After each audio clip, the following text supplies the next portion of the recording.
Assalamualaikum warahmatullahi wabarakatuh.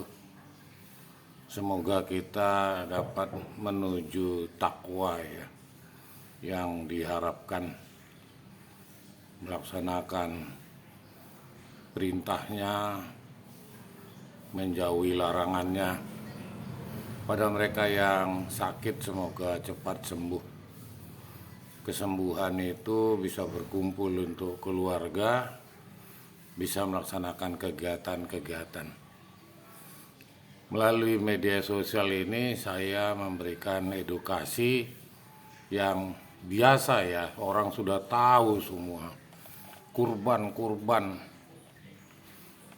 Jadi mereka yang mau melaksanakan Idul Adha, itu ada sejarah ya. Ibrahim itu mempunyai putra Ismail. Itu udah tahu semua mereka yang muslim ya. Sekarang apa sih pengertian kurban? Jadi pengertian kurban itu sudah terbiasa menyebutnya di Al-Quran. Namun kacamata hukum, istilah lain yaitu disebut udhiyah. Jadi disebut udhiyah, istilah udhiyah ini biasanya yaitu untuk kurban ya, untuk kurban menurut pandangan istilah, menurut pandangan kita. Jadi kurban itu termasuk dengan udhiyah. Secara bahasa udhiyah berarti kambing ya, atau binatang itu yang ngembek, itu loh udhiyah, yang disembelih pada waktu mulai akan siang. Jadi menyembelihnya itu pada waktu mulai akan siang. Ya di atas jam 10-an lah ya. Ada pula yang secara bahasa kambing disembelih pada waktu Idul Adha. Ini udah umum lah ya, kita ngetahui. Jadi disebut dengan bentuk plural atau bentuk jamak. Sedangkan menurut aturan udhiyah, hewan ternak yang disembelih pada hari Nar atau Idul Adha dan hari Tasyrik, jadi 3 hari itu ya. Jadi kalau hari rayanya itu Senin, Selasa, Rabu, itu hari Tasyrik 3 hari. Dengan syarat-syarat khusus. Jadi dengan syarat-syarat khusus. Itulah yang dimaksud dengan pengertian kurban ya. Intinya adalah binatang. Intinya pengertiannya adalah untuk disembelih pagi hari. Itu dilaksanakan selama hari Tasyrik ya, 3 hari. Sekarang apa sih persyaratan kurban? Kalau tadi kan pengertiannya ya. Jadi persyaratannya itu pada waktu dia Idul Adha disyariatkan berdasarkan beberapa dalil. Jadi ada dalilnya ya. Al-Kautsar ayat 2, dirikanlah salat dan berkurbanlah. Nah itu di Al-Quran. Quran surat Al-Kautsar ayat 2. Dirikanlah sholat dan berkurbanlah. Jadi kita diperintahkan untuk melaksanakan sholat. Dari mulai Nabi Adam sampai kita ini melaksanakan sholat. Di antara tafsir ayat ini adalah berkurbanlah pada hari raya Idul Adha, Yaumun Nar. Tafsir ini diriwayatkan dari Ali bin Abi Thalib, dari Ibnu Abbas ya, dari Ibnu Abbas. Juga menjadi pendapat mayoritas ulama-ulama. Rasulullah berkurban dengan 2 ekor ya. Rasulullah berkurban dengan 2 ekor kambing, yaitu disebut dengan kibas. Jadi yang berbulu itu. Tapi bukan yang dibilang anjing berbulu domba itu ya. Ini kibas. Jadi 2 ekor. Anas berkata, aku melihat beliau menginjak kakinya di pangkal leher kambing itu. Beliau membaca bismillah dan bertakbir. Jadi bismillahirrahmanirrahim, Allahu Akbar, langsung disembelih itu kambing.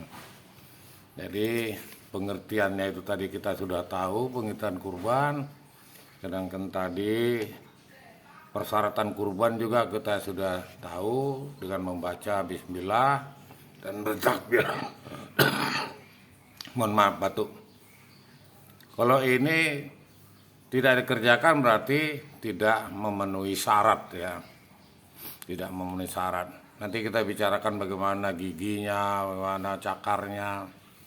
Yang utama itu adalah menyembelihnya itu dengan membaca bismillah dan takbir. Jadi kalau sudah dibilang syarat ya harus ya. Kaum muslimin berpendapat akan disyariatkan kurban. Jadi disyariatkan. Jadi keutamaan kurban. Jadi bagaimana utamanya? Tadi pengertiannya sudah, persyaratannya sudah. Ini keutamaan kurban. Walaupun kurban ini setiap tahun kita ikut, sering kita menyaksikan ya. Itu ada yang mengatakan syarat, ada yang tidak. Ini bisa kita tahu keutamaan kurban. Tak diragukan lagi, kurban adalah ibadah kepada Allah dan pendekatan diri kepadanya. Jadi pendekatan diri kepada Allah kurban itu. Jadi kalau kita sudah berpunya, ya berkurbanlah. Karena termasuk berkurban itu adalah pendekatan diri. Jangan dibilang berkorban ya. Saya udah berkorban 100 juta, kamu masuk fakultas kedokteran, itu berkorban, itu berkurban. Jadi dalam rangka mengikuti ajaran Nabi Muhammad, kaum muslimin sesudah beliau melestarikan ibadah mulia ini. Jadi yang memulainya itu ya Rasulullah. Ada agama lain itu dengan burung merpati lah apalah. Itu sebangsa Adam ya. Waktu saya haji dulu sama istri. Tidak ragu lagi ibadah ini adalah bagian dari syariat Islam. Jadi syariat Islam, makanya syahadat, sholat, puasa, zakat, haji itu. Jadi karena sudah disyariatkan ya. Karena di dalam Quran kan sudah disebutkan sholatlah dan berkurban. Hukumnya adalah sunnah muakkad ya. Ini yang amat dianjurkan. Yang amat dianjurkan. Jadi kalau orang sudah mampu, ya kenalah ini pelanggaran yang dianjurkan ini.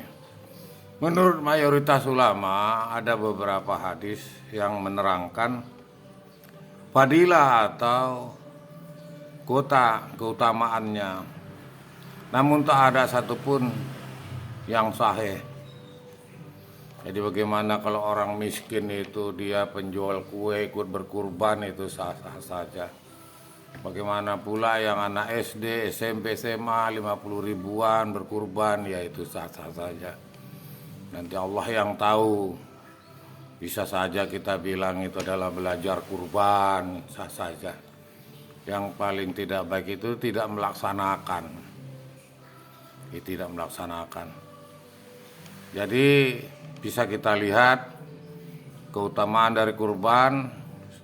Ada segelintir orang meriwayatkan beberapa hadis. Jadi namun sayang hadis tersebut tidak sahih. Jadi yang menyangkal itu ya, yang menyangkal. Jadi dapat kita katakan bahwa keutamaan kurban itu sudah diperintahkan di Al-Quran ada. Apa hikmah di balik kurban? Jadi hikmah di balik kurban ini hanya satu, kurban dilakukan dalam rangka bersyukur kepada Allah. Ya kita bersyukur. Oh, Ibrahim itu dapat perintah untuk memotong anaknya. Kalau kita ini hanya hikmah yang dibalik kurban. Mereka yang berkurban itu dalam rangka bersyukur kepada Allah atas nikmat. Karena rezeki yang kita punya itu kita kembalikan ke masyarakat lagi. Daging itu dinikmatin orang lain, rezeki itu untuk orang lain. Walaupun dibilang rezeki itu nggak kemana, tapi ada di dalam rezeki itu miliknya orang fakir ya. Kurban dilakukan dalam rangka bersyukur. Bersyukur kepada Allah atas nikmat hayat berdasarkan nikmat dalam kehidupan yang diberikan. Jadi kenikmatan ini nggak bisa kita hitung lah yang diberikan Allah. Banyaknya nikmat. Kurban dilaksanakan untuk menghidupkan ajaran Nabi Ibrahim. Dalam sejarahnya ada perintahnya. Kita yang kedua tadi, sedangkan yang pertama adalah kurban dilakukan dalam rangka bersyukur. Hikmahnya itu di sini nomor 2, kurban dilaksanakan untuk menghidupkan ajaran. Jadi Nabi Ibrahim. Yang ketiga itu Allah memerintahkan beliau untuk menyembelih. Ini sudah sering kita dengar perintah. Bahkan orang-orang dulu itu mengatakan Ibrahim itu gila. Anaknya sendiri dipotong. Ya biasalah. Zaman dulu dengan zaman sekarang sama-sama aja. Ada yang iri. Lebih banyak Abu Jahalnya ya. Yang ketiga hikmahnya itu agar setiap mukmin mengingat kesabaran Nabi Ibrahim. Bagaimana kita? Kita nggak mungkin lah bisa seperti nabi-nabi. Baru sedikit saja istri kita sudah berbelok pemikiran kita. Baru sedikit aja tujuan kita, anak kita sudah mempengaruhi kita. Baru sedikit aja kita sudah diancam-ancam, apalagi saya sebagai prajurit ya. Ada saja lah itu. Begitu juga kita sebagai orang biasa, masyarakat setempat. Ya, dari mulai zaman Nabi sampai sekarang juga ada. Jadi yang ketiga ini agar setiap mukmin mengingat kesabaran. Jadi tentang kesabaran ini cukup luas ya. Jadi kalau kita dalam kesusahan kita bersabar. Jadi ada yang mengatakan bahwa apabila dosa-dosa kita itu sudah dikumpul, pahala sholat kita masih kurang, masih bisa ditutupi dengan sholat-sholat sunnah untuk menambah beratnya. Jadi kalau kita kurang ibadah kita, lebih banyak dosanya, masih dicari lagi. Oh ini mana ini ibadah sholat dari tahiyatul masjid. Oh ini sholat-sholat qalbiyah. Sehingga dapat menutupin kekurangan, menambah pahala. Ada juga yang mengatakan jadi kekurangan pahala itu menutupnya itu adalah dengan cobaan. Jadi Allah memberikan cobaan kepada kita. Ibadah kita kurang, untuk menutupinya itu diberikan cobaan. Makanya disebutkan bahwa sakit itu pengurangan dosa. Yaitu memang Allah menurunkan itu untuk menutupin dari pahalanya tadi supaya dosanya berkurang. Jadi antara kajinya ini pahala sama dosa saja. Jadi begitu dosanya lebih banyak, diberi Allah cobaan. Disenanginya mobil, mobilnya diambil. Sabar nggak orang ini? Begitu dia cinta sekali dari kecil sampai besar anaknya itu junjungannya dia, ngalai anak yang lain, diambil Allah. Begitu juga istri, begitu juga sawah ladang. Didatangkan longsor. Dari kesabaran itulah nanti yang dapat kita ambil hikmahnya dalam rangka kurban ya, kesabaran. Jadi ini batas sabar ini banyak. Jadi mereka berhemat-hemat untuk bisa berkurban. Jangan untuk menjadi pamer ya. saya tiap tahun ikut kurban, saya minimal 1 ekor dibilang kemana-mana, itu bukan itu. Jadi seharusnya mereka mendahulukan keutamaan Allah dari hawa nafsu. Jadi itu tadi sudah hawa nafsu itu, nggak dapat hikmahnya tentang berkurban karena dia sombong, jiwa sombongnya itu nggak bisa. Yang keempat, jadi yang keempat ini adalah ibadah kurban lebih baik daripada bersedekah, lebih bagus dari sedekah. Kayak bisa dibahas. Waktu kita sangat terbatas. Terima kasih. Selamat pagi. Assalamualaikum warahmatullahi wabarakatuh.